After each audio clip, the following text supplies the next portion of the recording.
Okay, let's unpack this. We've got some really interesting sources today. Mm-hmm. The argument seems to be that this modern culture war we see everywhere, This clash between, like, absolute order, rigid tradition. right? And then absolute freedom, the secular counterculture is pushing back. Yeah, the source says that whole conflict is actually, it's a symptom. A symptom of something internal, like a spiritual problem. Exactly. And what's really fascinating, maybe a bit surprising, Go on. is the guide the source uses to navigate this. Yeah. It's the music of the band Tool. Tool, the band. Yep. Specifically, the tracks Lateralus and Push It. They're treated almost like a philosophical manual. A manual for the soul, basically. To find wholeness beyond politics. That's the angle. Yeah. And the immediate diagnosis, it's fragmentation. Fragmentation. Okay. And the ego plays a role. Big time. The source argues the ego keeps the war going internally and externally through detachment, through overanalysis. Ah, that famous line they pull out. Overthinking, overanalyzing separates the body from the mind. Precisely. That separation is the core problem they're pointing to. So the culture war outside, it's just mirroring an inner split. That's the idea. We project that inner gap onto the world. They give an example, like the alpha male identity. What about it? Well, the source describes it as this sort of dualistic fortress, right? Built on rejecting the internal feminine side vulnerability, emotional connection. So a fear of accepting the whole self. Exactly. And they link it to Tool's lyrics in The Grudge, like, wear the grudge like a crown of negativity. Clutch it like a cornerstone, otherwise it all comes down. Wow. So clinging to that rigid identity just fuels the inner war. Keeps it going. And the source points to as maybe the ultimate symptom of this psychic split. Calls it the embodiment of the dualistic ego. It fragments a whole act, right? Detaches pleasure, the mind's part, from intimacy, the body and spirit connection. Turns it purely transactional. Detachment again. The failure to connect. Yes. And the way out, according to the source, internal integration. Mm-hmm. But it requires something painful. The destruction of that old rigid self.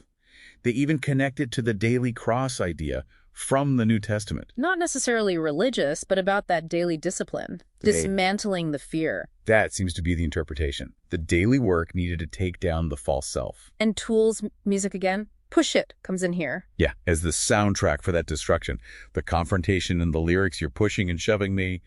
That scene is facing the internal shadow. Like putting off the old self to put on the new self, as Paul writes in Ephesians. Right, so when the song gets really intense, even violent sounding, like as I claw your fucking throat away. Yeah. The interpretation here isn't literal violence. It's about the necessary death of that fearful ego, the part that demands simple black and white answers. Okay, so Push It is about tearing down. What about building up? What's the blueprint for the near unified consciousness? This is where Lateralus fits. This is where it's really interesting, I think. The source focuses on the song's structure, the Fibonacci sequence. The math rock element. Yeah. 1, 1, 2, 3, 5, 8, that pattern. Right, but it's not just complexity for complexity's sake. The source sees it as a metaphor, an architecture for moving beyond simple linear thinking.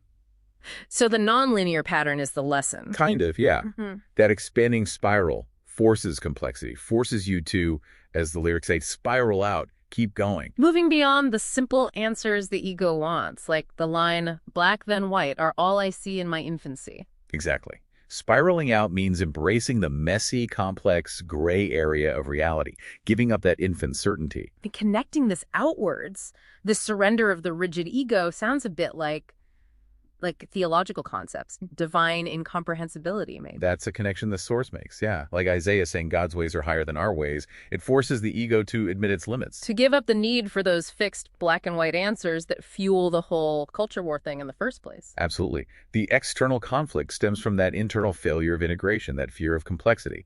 And interestingly, the source positions the Christ figure here as the ultimate non-dual bridge. Fully God, fully man.